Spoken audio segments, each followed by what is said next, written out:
Ladies and gentlemen of the media, let me start by once again welcoming President Barack Obama and his delegation to Thailand.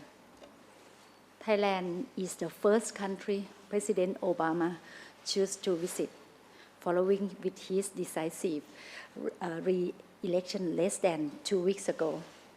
We appreciate the significance of the gestures, Mr. President, and we all thank you for being here today.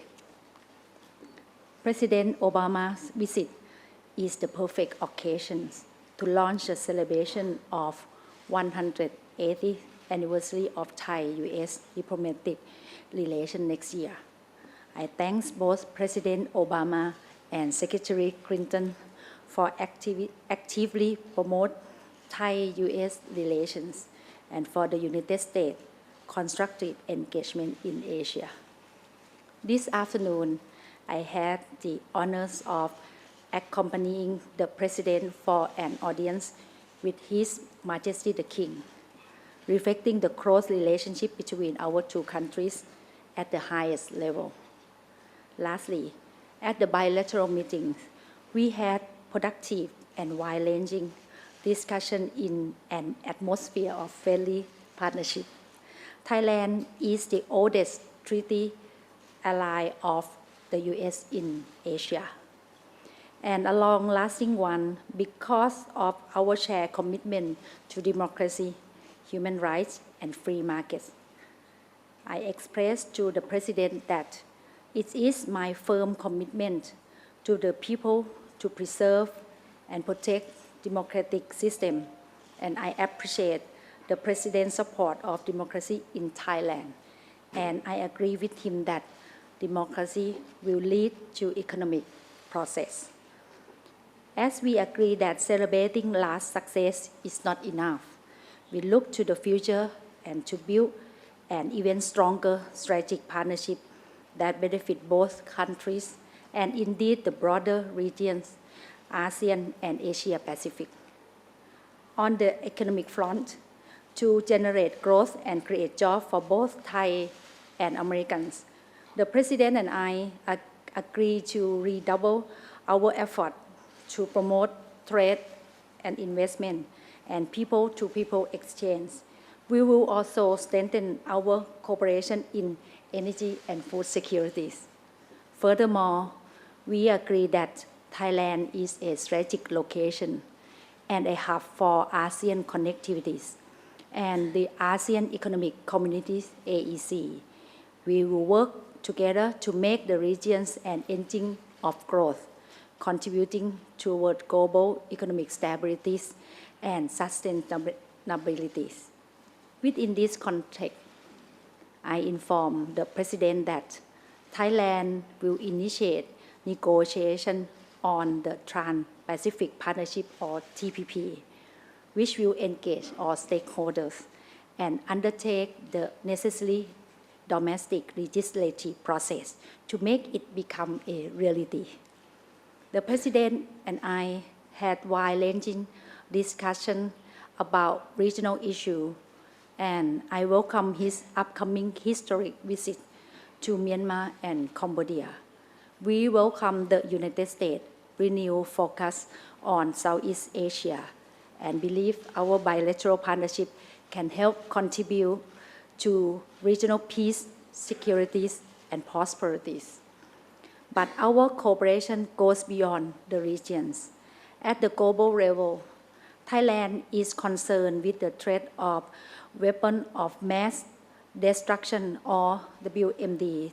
Therefore, I inform the President that Thailand will join the Proliferation Security Initiative or PSI. We believe that PSI will help prevent WMD from falling into the wrong hands, which is in the shared interest of all. The President and I also discussed on how to tackle transnational crimes and, in particular, human trafficking. I reaffirm my commitment to fight human trafficking, which equal to modern slavery.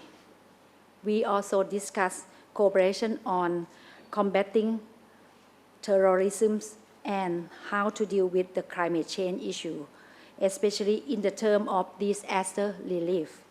Finally, we recognize the importance of continued high-level exchange and consultation between our two countries. As part of our growing partnership, the President and I agree to stay in close touch and to have our minister and agency to do the same on the rich agenda we discussed today. Thank you for your attention. Thank you very much. May I now invite the Honorable Barack Obama, President of the United States, to say a few words. Well, thank you very much. Good evening to the people of Thailand who have welcomed me so graciously. Let me say, Sawadee krap. I will say that the Prime Minister's English is much better than my Thai. But I want to say thank you so much, Madam Prime Minister, for your very warm welcome, your generous words, and the sense of partnership that you bring to our work today. As you indicated, Asia is my first foreign trip since our election in the United States, and Thailand is my first stop. And this is no accident. As I've said many times, the United States is and always will be a Pacific nation.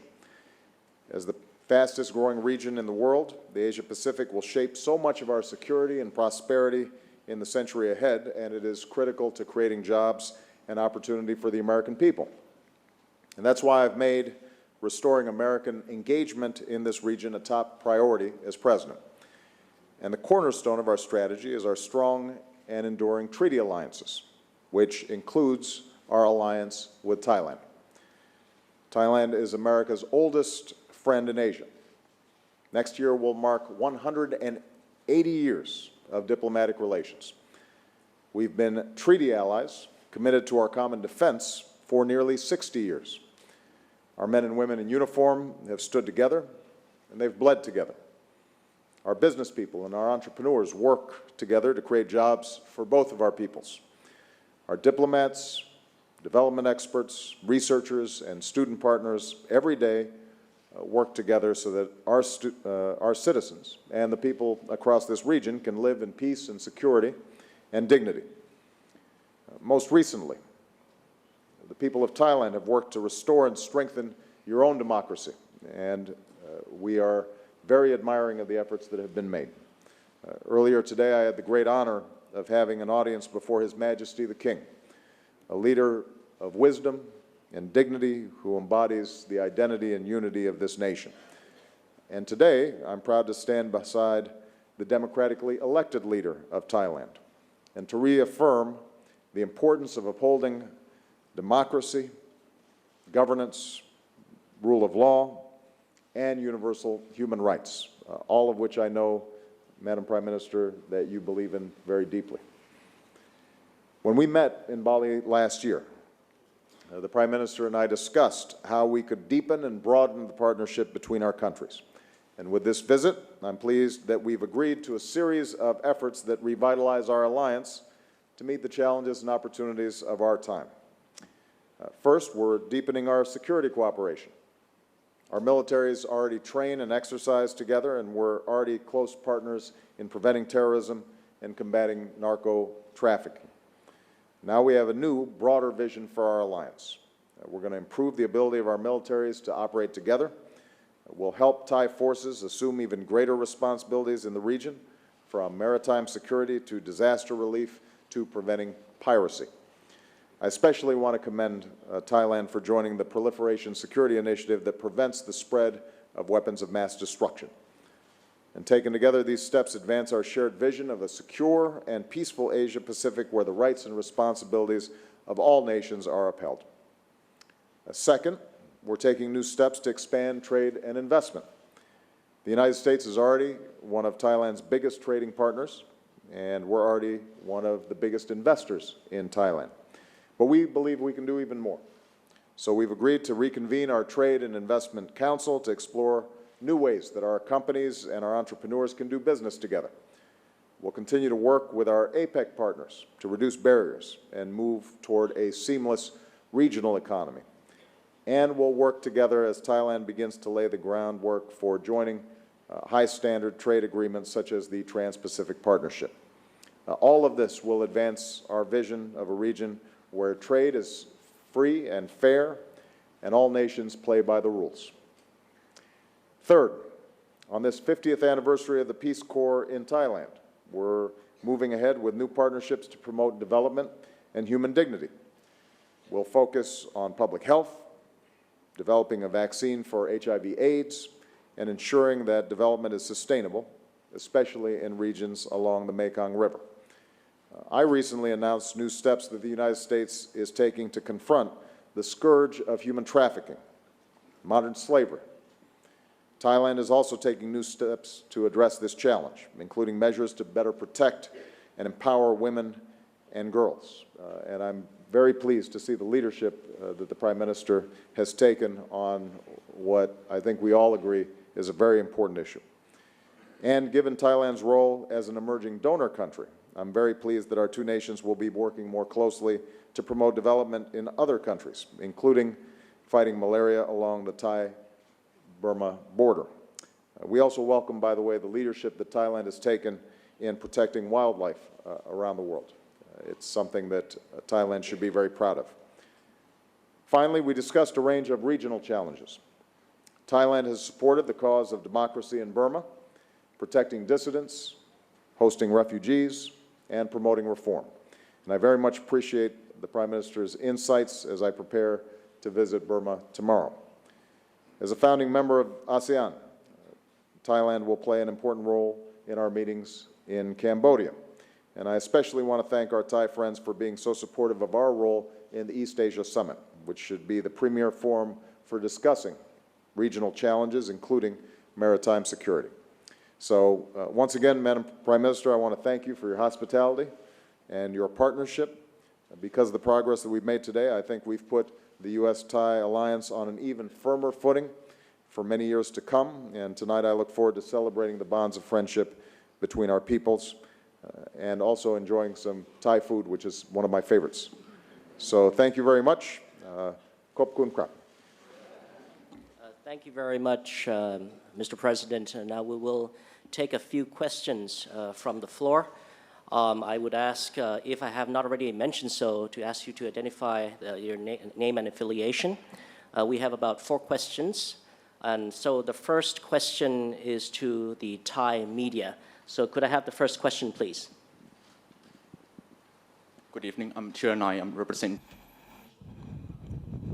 newspaper here in Thailand. This question goes to both of you, Mr. President and Mr. Prime Minister. Right, you both talked about democracy in Thailand, but my question is this. Are you both satisfied with how democracies work? I mean, is the situation of democracy right now in Thailand? I'm talking about the situation that those who are responsible for 2010 crackdown is still not pursued by laws, and you still have these laws that criminalize any criticism against the king very harshly, including an American citizen, Joe Gordon. You have many political prisoners and recorded human rights abuse. I mean, in your opinion, I mean, how do you call this situation satisfying? And Mr. President, which Thai cuisine dish is your favorite again? Could you be more specific? Thank you, sir. For the Prime Minister, may answer the question first? Let me answer the question on democracy today. I think the destination of us is the stability of democracy. Because democracy, we believe that it will be fundamental of economic growth in the future. So the destination to go with that vision is that the national reconciliation. But for Thailand situation, I think we will stick with the principle of true democracy by using the apply of the rule of law and the due process, and make sure that all the things will be equal and fair basis. And in Thailand also we would like to see the national reconciliation. So our position will be with the passion and with the peaceful way, and using the democracy way will be the place to solve the problem. Thank you. Well, let me just say, first of all, that democracy is not something that is static. It's something that we constantly have to work on. The United States has the oldest democracy in the world, but we constantly have to, as citizens, work to make sure that it is working to include everybody, to make sure that the freedoms that are in our Constitution, the freedom of speech, the freedom of worship, that those are practiced and observed. And so the work of democracy never stops. And I think that what you're seeing here in Thailand is a democratically elected prime minister who's committed to democracy, committed to rule of law, committed to freedom of speech and the press and assembly. But obviously, what's true in Thailand, as is true in America, is that all citizens have to remain vigilant, and there's always improvements to be made. And I very much congratulate the Prime Minister on her commitment to democracy. And I know that many of the reforms that she continues to be interested in are ones that will strengthen democracy even further in Thailand and will serve as a good example for the region as a whole. In terms of Thai cuisine, I like it all. And I've looked over the menu for this evening's dinner, and it looks very good, which is good because I'm also very hungry. So, so I think I saved my appetite, and I'm looking forward to having some authentic Thai food. Well, thank you very much. The second question comes from the U.S. media. I'd like to call on the Washington Post, please.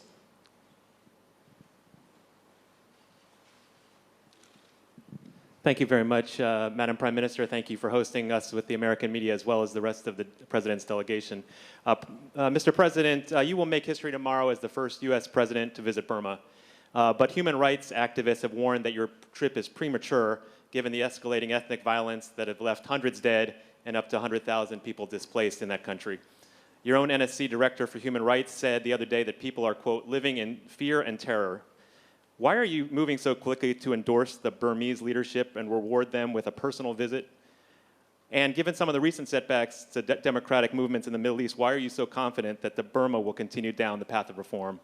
And to the Madam Prime Minister as well, as a U.S. ally and a neighbor of Myanmar and Burma, are you satisfied that President Sein is doing enough to stop the ethnic violence and protect human rights there? And do you believe President Obama's visit is premature or appropriately timed? Thank you. Well, first of all, I think it's important to recognize, David, this is not an endorsement of the Burmese government. This is an acknowledgement that there is a process underway inside that country that even a year and a half, 2 years ago, nobody foresaw. President Sein is taking steps that move us in a better direction. You have Aung San Suu Kyi, now an elected member of parliament. You've seen political prisoners released. There is an articulated commitment to further political reform. But I don't think anybody's under any illusion that Burma's arrived, that they're where they need to be.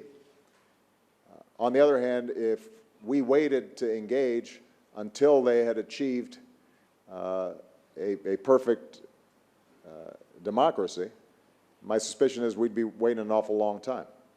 And one of the goals of this trip is to highlight the progress that has been made, but also to give voice to the much greater progress that needs to be made in the future.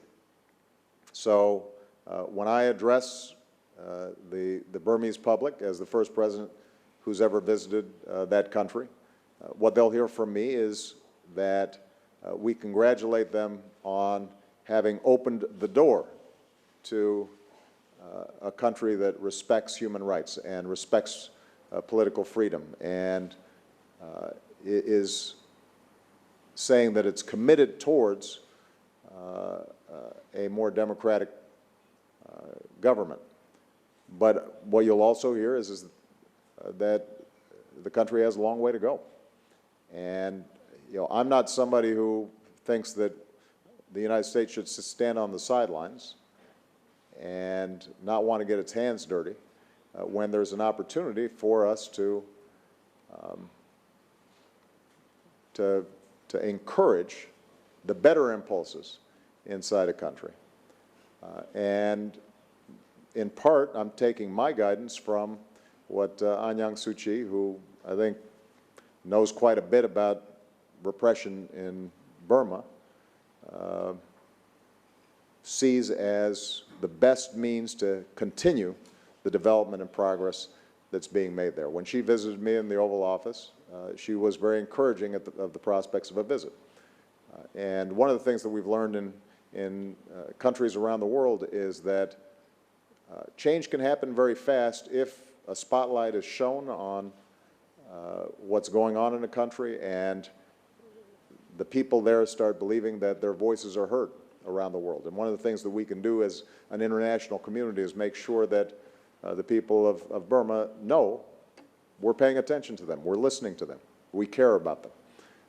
And this visit allows me to do that in a fairly dramatic fashion. But we understand there's going to be a work in progress, and what we've done is calibrate our concrete policies and responses based on the understanding that more work needs to be done. And if we see backsliding and slipping, then we're in a position to respond appropriately. But my hope is that we will continue on a positive track, and hopefully my visit will be able to encourage that. For myself, I think on the case of the Myanmar situation, I think now we can see that from my observation, and also I have several chances to visit in Myanmar, we see a lot of progress on the political reform from the government. And I think from the basic that we have been told you that I think we believe that the fundamental of economic growth and the prosperity is stability of democracy. Because people in the region, we believe that democracy will be the way for the country to keep free and fair and also reduce the gap of the people. So that's why we believe this is the right destination. So in the case of Myanmar, Thailand as our neighbor country of Myanmar, so we want to help our neighbor with very sincerity, and truly we want to see people of Myanmar to have the better life, to have the better education, to have better development. If we leave them far away and we close that gap, so I don't think we can be able to raise up the profile of our regions, and especially on the year 2015 will be the year of the communities of ASEAN as one. So it will be necessary for us to work closely with Myanmar to make sure that the political reform will come in the right track. But for us alone, I think we need the support from international to keep the way, because Myanmar also already opened the door. So I think this is the important for international country to work with them, helping them, and make sure that they bring the true democracy in terms of the real democracy that the international law with the practice, and close the gap and make sure that people will have better life and better job. Thank you. Thank you very much, Mr. President, Madam Prime Minister. The third question goes to the Thai media. Please state your question. Thank you, Madam Prime Minister and Mr. President. I'm Natha Gomanwatin from Thai Public Broadcasting Service. First question I'd like to ask Mr. President, what are your priorities in your new Asia policy, and where does Thailand fit in that policy? And to Madam Prime Minister, what is the plan of the Thai government in pursuing TPP with the US? Thank you. Well, when when I announced our desire to pivot and focus on the Asia-Pacific region, in part it was a response to a decade in which we understandably, as a country, had been focused on issues of terrorism, the situation in Iraq and Afghanistan, and as a consequence, I think we had not had the same kind of presence in a region that is growing faster, developing faster than any place else in the world. And we've historically been an Asia-Pacific power. And I wanted to make sure that all our friends and partners throughout the region understood that we see this as a central region for our growth and our prosperity. And it's not one that we can neglect. So in terms of my priorities, number one, expanding trade and investment. We believe that in working with countries in the region, we can create more jobs and more opportunity for our own people in the United States and for people in the region. And obviously, we already have a strong trade and investment relationship with a country like Thailand, but we think we can do even more. And the Trade and Investment Council that we've set up will further explore ways in which we can synchronize our economies so that entrepreneurs and business people who want to trade, want to produce products, want to take advantage of opportunities in both countries will have an easier time doing so. A second priority is maintaining the stability that allows for prosperity, and that means that our security arrangements in the region are extremely important. Once again, Thailand is a central part of that. As our oldest treaty ally in Asia, one that has not only worked with us here regionally, but also does outstanding work performing peacekeeping activities around the world. I want to make sure that we continue to strengthen those relationships, not only for purposes of dealing with potential security threats, but also humanitarian responses. We've seen in this region a number of devastating natural disasters, and when we have strong cooperation and training between our countries, then we're in a stronger position to respond quickly. And Thailand, I think, having experienced its own floods, understands the importance of this. A third area that's important is human development. We've already discussed how important it is for us to work together on issues of human trafficking and forced labor.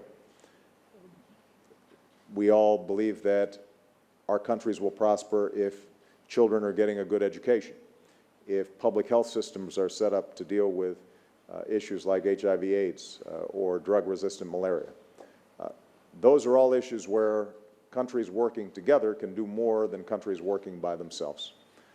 And so scientific exchanges, medical exchanges,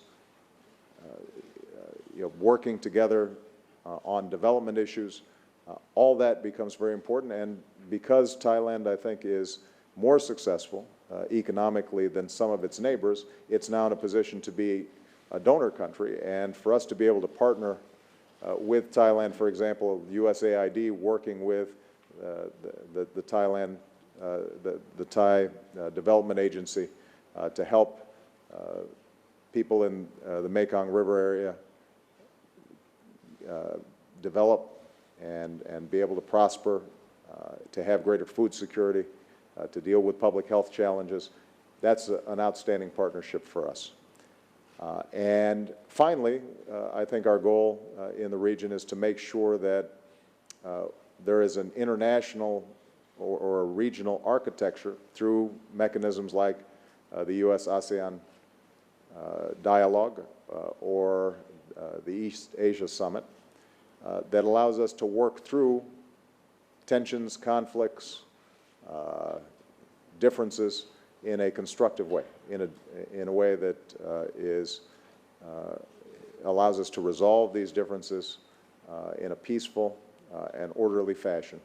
And I think that Thailand's leadership in those institutions has been extraordinarily important. So, we expect to work with all the countries in the region, but obviously the cornerstone of our work in Asia begins with our alliances, and the long-standing friendship between our two countries makes this a very appropriate place for me to stop in my first trip after my re-election. Thank you. For talking the point of the TPP, one thing that we believe that on the economic growth in the future, I think we need more growth, and the way to more growth is on the basic of the economic, on the free and fair basis, and also the free market. This is, I think, all the other countries who have been growing of the economic and stability of the economy. So this is very important for the country who bring growth and who bring more the future and stability of the economic growth, would like to work on share and fair and also free market. So that's why Thailand saw the TPP is very important for the future. But of course that I think in the beginning, of course the concern and the readiness of the company or the readiness of the country will be another issue that we can work parallelly, by the way, by using like the capacity building and also the readiness of the things. And after that, I think we can work along and understand, and because sometimes the benefit will be better to invite all other countries. So it means that you have more market, you have new market to work. So that's why we see this is the important, but along the way, we can work with the capacity building by the time we get ready. Thank you. Thank you very much. The last question goes to Bloomberg News, please. Thank you. I'm Margaret Talib with Bloomberg News. Mr. President, you're here, of course, to talk about Asia, but much of the world's attention and yours is also being diverted back to the Middle East now in the situation in Gaza. You're calling for a de-escalation of the violence between the Israelis and the Palestinians. I'd like to ask you, do you believe that a movement of Israeli ground troops into Gaza would be an escalation, and do you support such a move anyhow? And are you concerned that the Arab Spring, at least in the near term, has made matters worse? And does the violence there complicate your pivot to Asia? And Madam Prime Minister, you may know the President's first visit today was to the Royal Monastery, where he told a monk that he will need a lot of prayer to help the U.S. avoid a fiscal crisis. It was sort of a joke, kind of, right? What can emerging democracies in Asia take away from how difficult it has been for the President to get Congress to agree to budget negotiations with him, and why shouldn't China's system of government look more appealing in this region when you confront a situation like this in the U.S.? Thank you. Well, let me start with Gaza.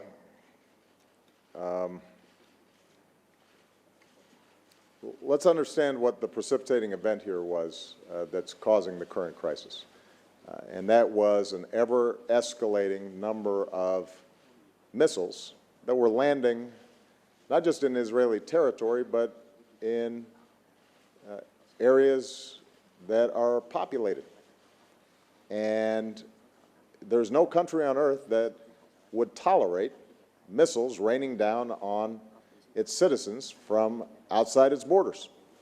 So we are fully supportive of Israel's right to defend itself from missiles landing on people's homes and workplaces and potentially killing civilians. And we will continue to support Israel's right to defend itself. Now, what is also true is that we are actively working with all the parties in the region to see if we can end those missiles being fired without further escalation of violence in the region. And so I've had several conversations with Prime Minister Netanyahu. I've had several conversations with President Morsi of Egypt. I've spoken to Prime Minister Erdogan of Turkey, who was visiting Egypt right in the midst of what was happening in Gaza. And my message to all of them was that Israel has every right to expect that it does not have missiles fired into its territory. If that can be accomplished without a ramping up of military activity in Gaza, that's preferable. That's not just preferable for the people of Gaza, it's also preferable for Israelis, because if Israeli troops are in Gaza, they're much more at risk of incurring fatalities or being wounded. We're going to have to see what kind of progress we can make in the next 24, 36, 48 hours. But what I've said to President Morsi and Prime Minister Erdogan is that those who champion the cause of the Palestinians should recognize that if we see a further escalation of the situation in Gaza, then the likelihood of us getting back on any kind of peace track that leads to a two-state solution is going to be pushed off way into the future. And so if we're serious about wanting to resolve this situation and create a genuine peace process, it starts with no more missiles being fired into Israel's territory. And that then gives us the space to try to deal with these long-standing conflicts that exist.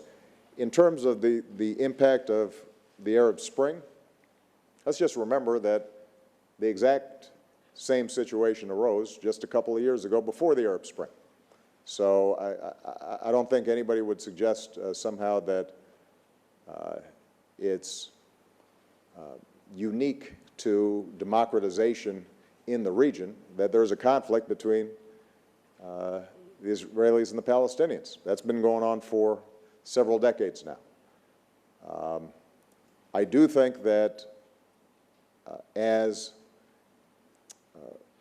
Egyptians, Tunisians, others have more of a voice in their government, it becomes more important for all the players, including the United States, to speak directly to those populations and to deliver a message that peace is preferable to war, that this is an issue that can be resolved if parties are willing to sit down and negotiate directly, that violence is not an answer, and that there are no shortcuts to the hard work of trying to bring about what I think is the best option, two states living side by side in peace and security.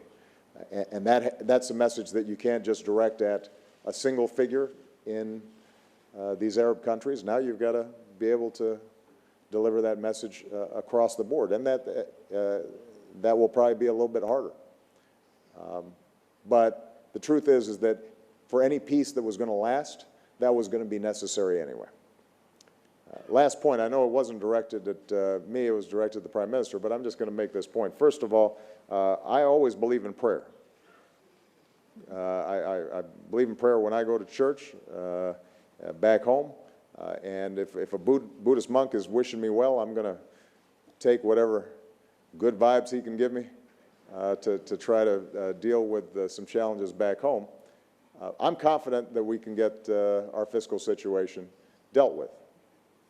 And I think it's important to recognize that, yeah, democracy is a little messier than alternative systems of government, but that's because democracy allows everybody to have a voice. And that system of government lasts, and it's legitimate.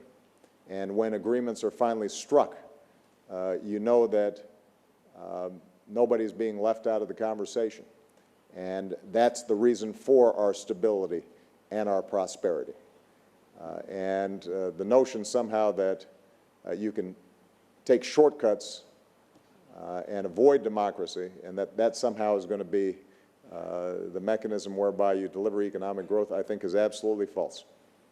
I think over time, when you look at the most prosperous nations on this earth, they are the ones in which every individual, every citizen feels like if they put in the effort, if they're working hard, that those efforts bear fruit, that a government respects them and observes rule of law and doesn't take their property